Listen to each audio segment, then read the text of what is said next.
Shri Gurubhyo Namaha children, I welcome you all to yet another session of your English online class. In the last class, we have been seeing the non-detailed lesson, the kingdom of fools. And we stopped with the bricklayer's case. Okay, he was sentenced to death and he was giving his word of claim. And he claimed that he was not on his mind for some reason. Let us go into the lesson and check out what is the reason he is having. I remember very well a dancing girl who was going up and down that street all day with her anklets jiggling, and I couldn't keep my eyes or my mind on the wall I was building. So he says that he was attracted or he was distracted by the noise, okay, of the anklets jingling. So there was a girl who was moving up and down with her anklets, and the sound of her anklets, okay, was jingling, and that was the reason he was not able to concentrate on building this wall. I know where she lives. Sorry, you must get that dancing girl. I know where she lives. You are right. The case deepens. We must look into it. It's not easy to judge such complicated cases. Let's get the dancer wherever she is. So now the case is getting even more broader and it is deepening. He says the case is now transferred from one person to another, and now from the bricklayer to a girl or a dancer, okay, who was wearing this anklets, and this girl was summoned. The dancing girl, now an old woman, came trembling to the court. So you can understand everybody has grown old because it was a wall which was built years ago, okay, and now the case has come because the wall has fallen, and this is a very curious case too. So this girl was brought in. Did you walk up and down that street many years ago while this poor man was building a wall? Did you see him? So the king is inquiring the girl, okay, were you the girl who was walking up and down, and did you distract this man when he was building the wall? So these were the questions which were thrown to the girl. Yes, my lord, I remember it very well. So you did walk up and down with your anklets jingling. You were young and you distracted him, so he built a bad wall. So this girl is also accepting, yes sir, I remember, and I did walk up and down. So now the king is telling, oh, you are the reason for the death of that man, and it is because of you this man didn't build the wall properly, as a result of which it had killed a person. It has fallen on a poor burglar and killed her. You have killed an innocent man. You will have to be punished. So he is telling, and because of you, okay, all these things have come. So you must be punished and you must be put to death. She thought for a minute and said, my lord, wait. I know why. I know now why I was walking up and down that street. I had given some gold to the goldsmith to make some jewelry for me. So she is now remembering and she is telling, okay sir, before giving your sentence, let me give my word. So she is telling, I remember why I was walking up and down. It was because I had given some gold to the goldsmith.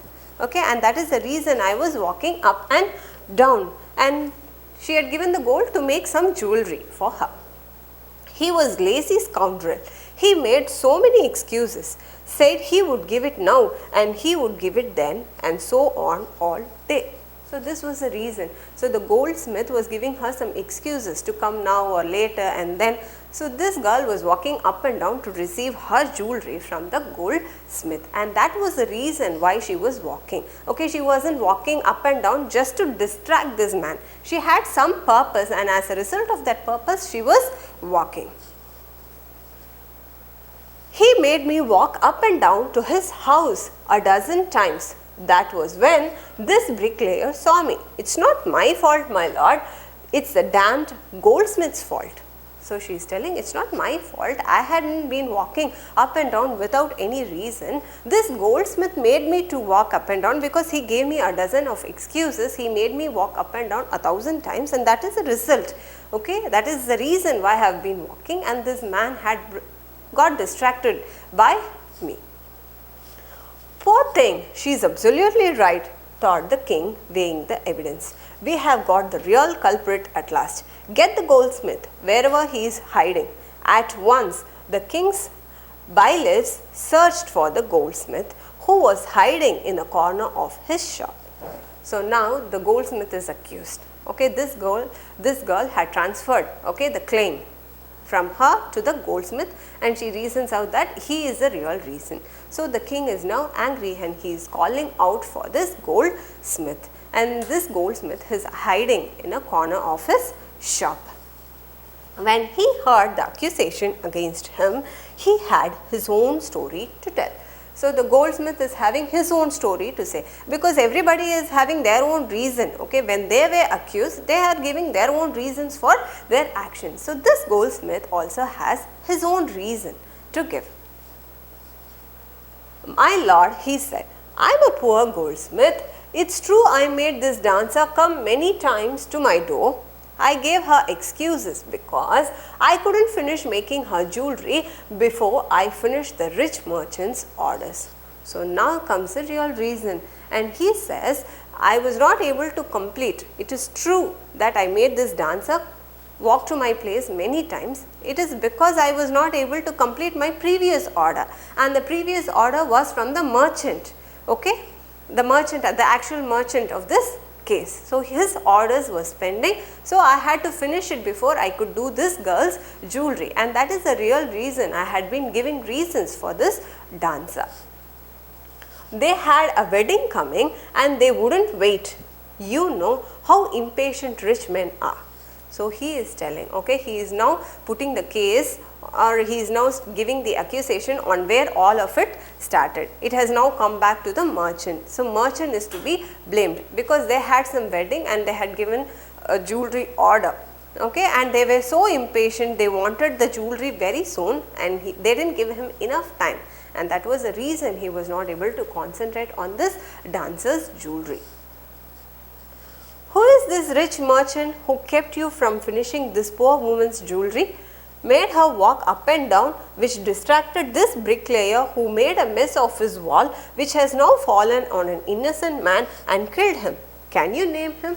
So the king is now curious to know who is that merchant.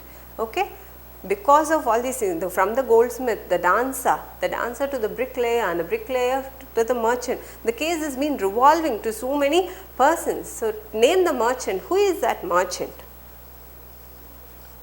The goldsmith named the merchant, and he was none other than the original owner of the house whose wall had fallen.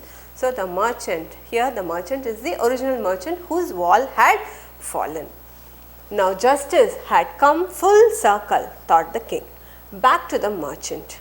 So now the king is thinking, okay, the justice had gone round and it has come to the place where it has started, the epicenter of where the case had actually started. When he was rudely summoned back to the court, he arrived crying, "It wasn't me, but my father who ordered the jewelry. He is dead. I am innocent." So this merchant is coming crying to the king when the king summoned him. So he is giving out the reason. It was not me who gave the jewelry order. It was my father. He is dead now and I am innocent. I am not to be blamed. But the king consulted his ministers and ruled decisively. "It's true your father is the true murderer. He is dead. But somebody must be punished on his place, in his place." So he is telling, okay, I accept that your father is dead now and you are also innocent, but what could be done? We have to punish somebody for this murder. Okay. You have inherited everything from that criminal father of yours, his riches as well as his sins. So this king is telling, you have inherited his property. Okay, all of his sins also will fall on you only. I knew at once, even when I first set eyes on you, that you were at the root of this horrible crime. You must die. So the king is telling, the very first day itself I know that you are the major problem. So you must die. That is the only solution for this case. And he ordered a new stake to be made ready for the execution. As the servants sharpened the stake and got it ready for the final impaling of the criminal, it occurred to the minister that the rich merchant was somehow too thin to be properly executed on the stake. So what in order to continue this death sentence. Okay, what the ministers are doing, they are preparing a stake in order to put this man on fire, and this merchant was too thin, okay, to fit on the stake. Okay, so he was too thin to be properly executed on the stake. He appealed to the king's common sense. The king was too worried about it. So the king was now worried when they went and told him that this man is too thin to be burnt on the stake, and now the king is getting worried. He didn't know what to do, to whom to find, okay, in order to fit the stake. What shall we do? He said, when suddenly it struck him that all they needed to do was to find a man fat enough to fit the stake.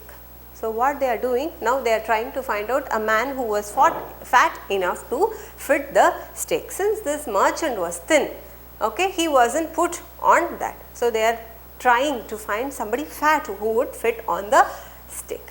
The servants were immediately sent all over the town looking for a man who would fit the stake, and their eyes fell on the disciple who had fattened himself for months on bananas and rice and wheat and ghee. So the ministers were sent around the city in order to find somebody who is fat, who would fit the stake, and their eyes fall on this disciple who had fattened himself by eating all the things. Okay, since he got everything cheap, he ate everything, and now he has become fat. What have I done wrong? I am innocent. I am a sannyasi, he cried. That may be true, but it's a royal decree that we should find a man fat enough to fit the stake. So this disciple is now confused. What have I done? I am innocent. I am in no way related to any case, and I am innocent. But the ministers, they are informing him, all those are not a trouble for us. Our orders are, the decree means the orders from the king. Okay, the orders of the king are, we have to find a fat person in order to fit the stake, and that is all. You have been caught. They said, and carried him to the place of execution. So now this disciple is carried to the place of execution. Execution is a place where they conduct this punishment. Okay, so he is taken to the place of execution. So let us find out what are all happening in the remaining part of the story in the other session, children. Okay, please do subscribe our YouTube channel for latest updates. Thank you, children.